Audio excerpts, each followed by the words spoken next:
and sealed them, and then they could stay in the boat, down in the bottom. This back bar was the back bar for the Jeffrey Hotel in Salinas, California, that went in there in the 1800s. And when Pat and I got married, they were tearing down the Jeffrey Hotel. And I went to them and I said, you know, that was Jack Long's barber shop that you're tearing down there. And I had my first haircut in front of that. And I want to buy that. We don't care. You can take it, a couple of $100. We would put it in an antique shop and ask $200, so if you want it. So I took it, and this table came with it in the same boat with that iron box over there, and she gave me that too. And it was hers because she had this table on a wharf in Spain where her husband, my great-grandfather, and that's a picture of him right over there, about waist high. She had a bar there because he was a professional fisherman in Portugal, in Portugal.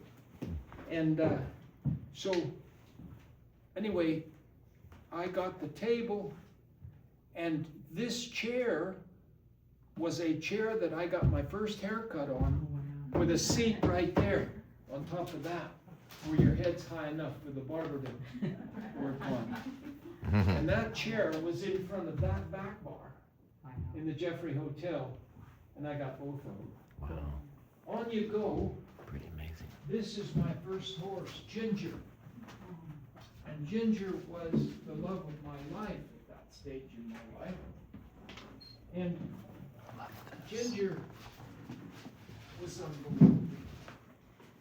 I'm 4 years old in that picture. They had to tell me later what that picture was. I'm 4 years old in that picture, and that's the trophy I'm holding. Right there, sitting there. My mother started to take charge of saving things like that for me later on. At 4 years of age, the movie star was Jane Withers. She was the movie star in that particular movie, and she sponsored a class, a competition for stock horses that went with the movie. And she put up, I don't know, some money for this and that, but one of them was to make this trophy. And I won the Blinken class at 4 years of age with kids up to 10 years of age. But, I mean, that was a day before lessons were learned that much.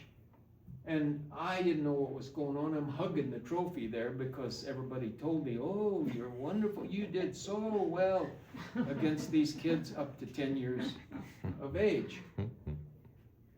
The day after Pearl Harbor, my father shot Ginger and killed him. Hatred is hard to do with your parents. Hatred is not something that comes on easily with your parents. And I went away with a contract that he had signed for me to be a child stunt person in the movies of Hollywood. He bought a railroad car that took horses on it, and down at one end was a little bedroom where he put a nanny with me.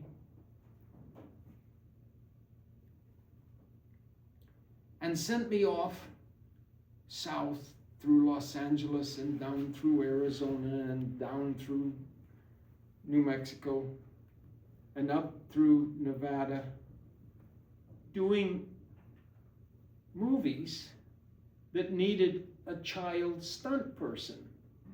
And I was the only person on the face of this earth that could do these, what do I call them, stunts at 4 years of age. There was no other 4-year-olds riding. They tested kids in England and Scotland and Wales and up into Iceland, and they went to Texas and Arizona and New Mexico testing kids because they needed kids to be in the movie. And they had wonderful actors, but those actors were not able to ride at 4, 5, 6 years of age. So by the time I was 12, I said, no more, no more. And my father beat me up every chance he had to get me to do something that I didn't like doing. So I got through all of that, and we were in Tuscarora, Nevada. And my father was coming because he said that I couldn't train a Mustang. And if you try training Mustangs, I'm 12. You try training Mustangs, I'll kill you. Kill me? What is that all about? I mean, I'm gonna die if they kill me anyway. But I didn't know what was happening, but I'm 12. And he ain't gonna kill me if I can keep from it. I was with 5 cowboys. And those 5 cowboys all had rifles. They all knew who I was. They all knew who my father was. And I told all 5 of them in one lump, please don't tell my father, but I want to borrow a pack horse from you, and I want to go out, and I want to see, I've been dreaming about pulling a Mustang away from the herd. I'm putting a saddle on that Mustang and riding him back, leading a pack horse and my 2 riding horses with me. Are you crazy? Sure, we'll give you a pack horse. You can lead her. But you're not going to get any Mustangs to come out of the herd and come to you anyway, so we'll just do that. I had already talked to my father about it, and he had told them, I didn't know it, he had told them that I had this idea, and if you let him do it, I might kill you right along with him, but he's going to die. I didn't know that at the time, but I came in with this Palomino kind of a Mustang, riding him back to the camp. And my father was coming in from southern Nevada with about 30 or 40 Mustangs on a big truck. And I saw the truck coming, and I could tell immediately that he knew what I had done. They'd been on the phone with him, phones. Crank phones. And he didn't have one in his truck, but they had these little hotels up through Nevada, and these people were learning about telephones, and each of the little hotels would have a telephone that all the people that stayed in the hotel would use the one thing. And I could tell when that truck was coming in, his truck, that they had told him. And he got out,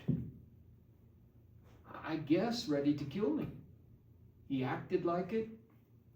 He came, he took a swing at me, and I got away from it. I'm 12 now. I've already played some football, and I worked out heavily, really heavily. And they put him in the hospital. They put him in the hospital, and I rode up above the driver of the truck in a little sleeper cabin up there, back to California. when we got back to California at the rodeo grounds there, Dr. E.J. Leach was the president of the Rodeo Association in Salinas, California. I remember him like he was my best friend, because he had heard the whole story from the drivers and stuff about what my father did. And I had some scars and some swollen lips and a bit of bleeding. And he sat my father down on the ground in front of a rifle he was holding, sitting on his horse, holding a rifle on him. Sit down there, or I'm going to blow your head off. Now, I'm going to tell you that I'm your boss, and you make your money through me with the Rodeo Association, getting these Mustangs to do the wild horse race. And he said, if I ever see you strike him again, I'm going to kill you. That was the way things happened in those days, you know? And I'm just standing there near where the Mustangs were held in the thing we call the green corrals. And I was feeding them and watering them and learning about them. And he said, you can get up and you can walk. But if you go toward him with any ill attempt to cause him pain or beat him up in any way, you are out of a job. And I will see to it that you get the hell out of California and you never have another job where I'm involved. And he sat on the ground and listened to that. This big guy. I couldn't believe what was going on. But a rifle in front of him will change things dramatically, I learned. He never did another thing to me. And he lost his job when the war broke out. Remember, this all happened before 1942. In 42, we had to move away from there, so they brought Japanese prisoners in because the World War II had started. And he never attacked me. He never hit me again.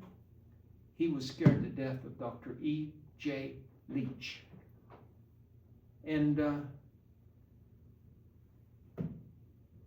they found a place for him along the river. It's called Salinas River, for his house. And I went off with top-notch horsemen that were winning things in horse shows on the weekend and filming all the 5 days between the weekends. And that batch of trophies up there, there's 58 of them up there. I won over 500 buckles, 5,900 I think. No, 590 buckles. And those are the ones that I didn't let my mother sell. And she sold the rest of them. There's 58 there. And that top one in the middle is a world championship that I won in Madison Square Garden. I didn't know what Madison Square Garden was, but I did know that a couple of my friends, and they're in that picture up there, they had told people that I could learn all the things that it took to win that particular championship. What is all the things? I was only 15 at the time, and you could be 17 or 18. But I learned it. And I went there to New York with Jimmy Carter and another one. And they had horses that they loaned me to ride that were, one was a jumping horse. Then there was a quarter horse that they used for working cattle and stuff. And there was this and that and something else. And they put me in where you could be 15 or 16. You could be 18 and I was 15. And so there were older kids in there. But I won every division of that thing. And those poor kids that came there, they hadn't had the opportunities that I had. The fear of doing the thing wrong and losing your life over it will get you to be pretty good, you know. 3 days of written examinations. And immediately after that, I had won, am I supposed to get a message here? Or what? I had won 1,256 points out of 1,500. And so I made a lot of mistakes. 710 was second. And all the parents got together and said, we've spent a fortune to get these kids here from Australia, New Zealand, from England, Scotland, Wales, Iceland, and now we come here and you've got somebody trained to an eyelash. We're throwing the whole thing out. So the American Horse Shows Association threw that out right after that top center buckle there. They threw it out, never to have it again. So they didn't have it. So going around this place here, one of the movies that I was in was East of Eden. And that's this picture here. And that head right there in this picture is mine. And here is James Dean, right here. Here is James Dean, and that's my head there. Neither one of us had a hat on. Supposed to have a cowboy hat on. And when I went out to be with Dean, I was assigned to Dean to teach him how to hold a horse or whatever he had to do to fulfill the script that we were on. And all of these guys have funny old beat up hats on, every one of them. And out comes the director and he says, where are your hats? You got this 50s hairdo on, and I gave all of you those old cowboy hats to wear. And Dean says, you know, I just met Monty day before yesterday, and we went to a horse show together, and you know, I decided we weren't going to wear those old crumpled up hats. And so I took mine off and threw it in the trees over there. And you want to go find it, you can find it, but I'm not putting it back on anyway. He's talking to the director. And so he said, what about Monty then? He's got to wear the hat. No, he's become a friend of mine, and he doesn't have to wear one of those goofy looking hats. And so he took it off of me. Now, to show you the miracles that have come through my life, Pat and I had 2 dates just to go to the movies, just before the making of East of Eden. And she said, do you think I could get a part in that movie that you're making? I said, I can try. And that's Pat right there. Wow. Right there. And they had a funny hat on her. But Dean and I took that away from her too. And you see that all the other people have these funny hats on, but neither one of us have a hat on. That's great. It was only about 6 months after that we were dating regularly, and then about a year, and then we got married. But one of the things that happened during all of that time was that this is Dean here, and this is Geronimo, as you can see, and his signature here that has been has been authenticated in New York by a team that does that kind of thing. That's him. This is him here with a different hair thing, and this is his rifle right here. That isn't the one it is, but pretty close to, I mean, it was in the movie. And when he died, speaking of the director of the movie, Post, C.W. Post, General Foods, Post Cereals. When he died, his granddaughter, this lady right here, Marjorie Meriwether Post, died.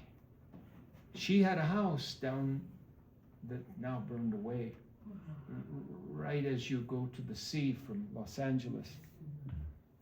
And she received a letter that he left in his will that all of these things go to Monty Roberts. Wow. And this was the typewriter that writer of East of Eden used to make the words that are in East of Eden, the movie. Yeah? Steinbeck? John Steinbeck? John Steinbeck, yeah. Wow. John Steinbeck. He happened to be from Salinas, California, the same town where I was born. But I never had met him. And when he died, that was named through his granddaughter, that was named to go on my wall. Yeah? So we come around here, George A. Smith Jr. was one of the breeders of quarter horses of the greatest magnitude you could ever believe.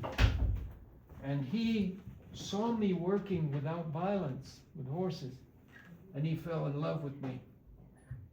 And he said, I'm going to buy a horse in a sale. And they tell me that he is a very, very talented horse with a lot of ability. And that's him right there, standing there with nothing on. That's him, Johnny Tibio. Johnny Tibio won 4 world championships for me. And that's him just to the right of that picture with a lady there that had put up something in the range of $20,000 for the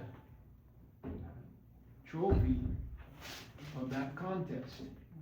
And the reason she did it is that she had some of the best horsemen in the world, Texas, Arizona, New Mexico, and she had 6 or 8 stallions that she was going to stand right here. I was living in Salinas, but right down the road here, she had those stallions. And she put up all this money for those stallions to go in a contest in San Francisco Cow Palace. And that's in the Cow Palace right there. And I had the only horse that she didn't own in this contest. And I had visited her out on her place. I didn't visit her. I visited some kids that worked for her. And they told me about this contest. And I said, well, find out if she would allow an outsider to come in and put up what is the fee that I would have to put up. And I think they said it was $50 or $60 or something like that. And I don't know how I got all that money. That was a lot of money for me. But I got it for Johnny Tibio. And he had won most of it with those things you see up there, various contests. And a wonderful horse that just couldn't do anything wrong. And as you see me working a cow there, that's the Salinas Rodeo, And the one picture just below that is also Salinas, and he won both the cutting and the working cow horse classes, and therefore went into the legends of the horses. And the lady had put up all the money to have this thing and leased the cow palace for 2 days to have this contest. And I won the contest. And she sold all of her stallions and got out of the business. So that's a big trophy for me. And then you see just to the left of that, the Hall of Fame certificate. That's Johnny Tivio's. And I used to have one up there. They threw me out of the Hall of Fame. After winning 4 world championships in their competition, they threw me out. And I called the president of the organization and said, what did I do? I've been retired for, I guess it was 10 or 15 years by then. And he said, you know, we were just angry because if all this crap that you're doing gets away with itself, we're out of business. If we can't hit a horse with a whip, we're out of business. If we can't put a chain under a horse's chin to anchor him, we're out of business. And I said, well, okay, if you want those things to happen, fine. But I want to stay out of your Hall of Fame. I don't want to be any part of your organization. But please tell me, what did my horse do? He got thrown out too. Oh yeah, we were just angry. And so we threw out your horse too. But we'll put him back in. So in this house, there's 2 certificates for Johnny Tivio in the Hall of Fame working cow horses. It's a life that you just can't even believe. The picture down under the light there is Pat with Julia's doll, and she just won championship after championship on Julia's doll. And that's Blackie up at the top that she's riding today. And she's doing very well. I can't ride anymore, and that's the end of that story. But anyway, the table I told you about, this was the chair that I had my first haircut in, and it had a seat across here when he was cutting my hair, so that you sat up higher so he could reach your head easier. And that went with the back bar over there. These saddles up here, this is world champion team roper. And this is world champion bulldogger. And that one there is Pat's own championship that she won with the horse that you see her on in the top, not the top picture. Yeah, the top picture. Blackie. Yeah. Yeah. And